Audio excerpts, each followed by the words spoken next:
In the 60s, Eastside High School is one of the most successful schools in Paterson, New Jersey. Joe is a teacher in this school, and his class adores him because he teaches important things with kindness but also fun competitions. One morning, his class is interrupted by fellow teacher Frank, who tells him they're holding a meeting of the union executive board without them. Furious, Joe bursts into the meeting and yells at everyone for not supporting his reform ideas and always giving up as soon as the local government asks them to keep things quiet. Tired of Joe's behavior, the board agrees to transfer him to another school. 20 years later, Eastside High has deteriorated to the point where it's called a cauldron of violence. The building itself has lost its shine, and the students don't know the meaning of good behavior. Bullying and violence are in every hall. They don't listen to teachers and even beat them up when they try to intervene, and illegal substances and arms are dealt as if they were candy. Most of the students can't pass the minimum basic skills test, and this is bad news for Mayor Botman, who doesn't want to lose the school to state administration because it'll cost him the election. Frank, now school superintendent, and Mr. Rosenberg, the school board attorney, arrive at the only logical conclusion: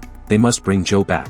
Botman doesn't like the idea, but he approves it because he doesn't have a choice. Frank and Rosenberg go to see Joe, offering the position of principal at Eastside, but Joe turns them down, explaining he knows the mayor only wants to save himself and not the kids. However, Frank gets him to change his mind by pointing out that Joe hasn't made a difference so far with all his "Crazy Joe" routine, and he shouldn't take that to his grave. The next day, Joe shows up at Eastside as the new principal. He holds a meeting with the other teachers and immediately puts his autocracy into play, saying he's the only one that speaks in his meetings. After asking for a list with the names of every student involved in criminal activities, he orders the custodian to clean the walls and make any student in detention help him. Mr. Darnell, the English teacher, is demoted to assistant of the football coach. There'll be guards in the hallways to help them stop the violence, and all teachers must concentrate on getting the students ready for their next standardized test because the school needs 75% of approval, and last time they did less than 40. Next, Joe calls for a school assembly, where all the troublemakers from the list are put on stage. When Joe comes over, he bumps into Kenesha, who is happy to see him because he used to be her elementary school principal. Joe gets on the stage and asks for silence,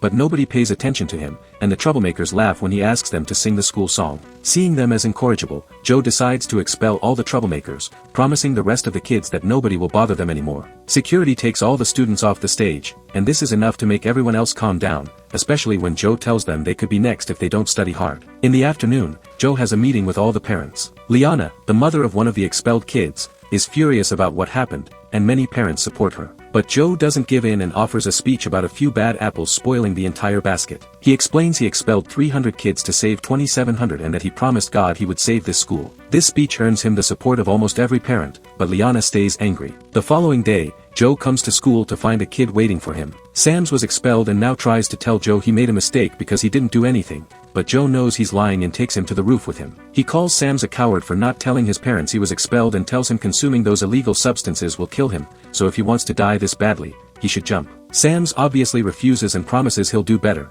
and Joe accepts to give him a second chance, but if he messes up again, he'll be out for good. During lunch, Joe goes from table to table hearing what the students have to say and offering some advice. He's happy to see Ray is wearing a suit, which sets an excellent example, unlike Sams and his friends who dress sloppily. When he notices them bothering a girl, Joe makes them stand up and calls out their clothes choice in front of everyone, then asks them to sing the school song. He also reminds the entire room that nobody should move during the school song, so when Darnell bends over to pick up some trash, Joe sends him to his office. The boys don't know the lyrics anyway, causing Joe to give them detention and inform everyone that from now on, they all should be ready to sing the school song on command or there'll be consequences. Afterward, Joe goes to see the music teacher Elliot to tell her about the new rule. Elliot accepts it, but she'll teach the school song after they're done training for an incoming choir concert in New York. The kids are practicing Mozart, and Elliot would like their work to be respected. She calls out Joe, saying he doesn't like other adults standing up to him, and Joe reacts by firing her and canceling the concert so the students can concentrate on the incoming test. From now on, the pianist Mrs. Powers will be in charge of the music class. Afterward, during his meeting with Darnell, Joe gets called out again.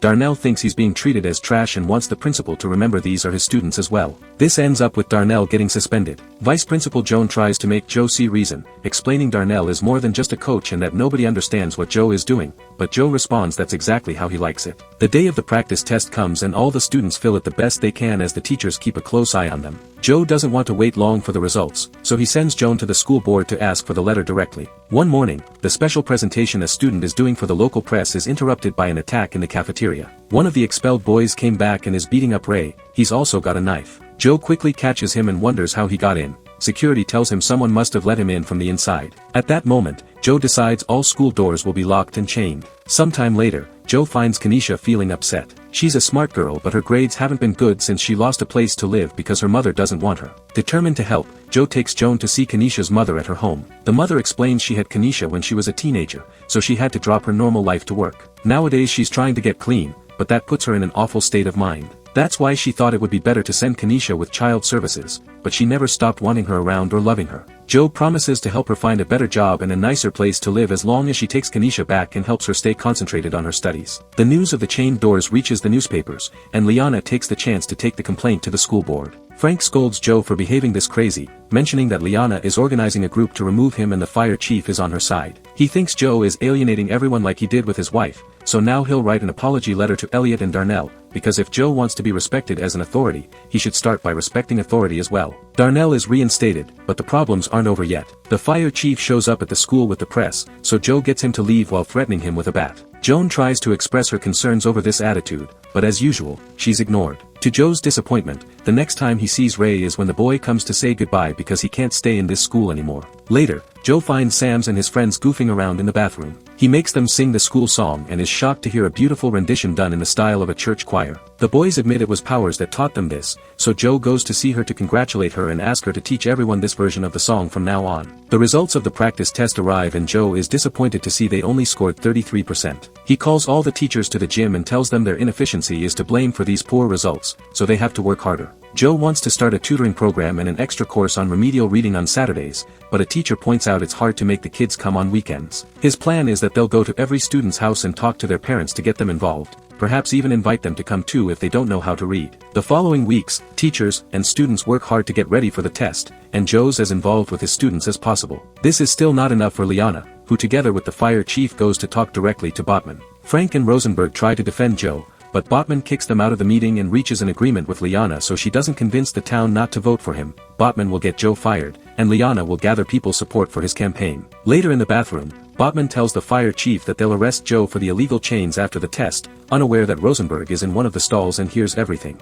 Rosenberg informs Frank of this and they go to warn Joe, who quickly comes up with a plan. When the security guards see the chief coming, they'll call code 10 through the walkie-talkies and the teachers can temporarily remove the chains. Afterward, Joan tries to talk to Joe about the progress of their reading program, but he tells her he's too busy to look into it now and that his vice principal should do things without needing him all the time. At the end of the day, Joan asks Joe for a transfer, explaining how frustrating it is to work with him. She calls him an egomaniacal windbag that whips people who can't fight back and points out half the staff feels the same way, they just haven't walked out yet because they care about the kids. Joan, however, has had enough of his lack of respect and support for the teachers, so she wants out. The next day before assembly, Joe gives Joan her transfer papers. Then he gives the kids a speech about the bad fame the school has in town, inspiring them to prove they're not savages. He also shows his gratitude towards the teachers, which he gives Joan credit for. Next, Powers sings Lean on Me and the kids sing along, excited to show the government they aren't inferior. Seeing the whole school come together, Joan decides to stay. On the day of the test, the students fill the exam with confidence. But there's also a school board meeting coming and Liana can't wait anymore,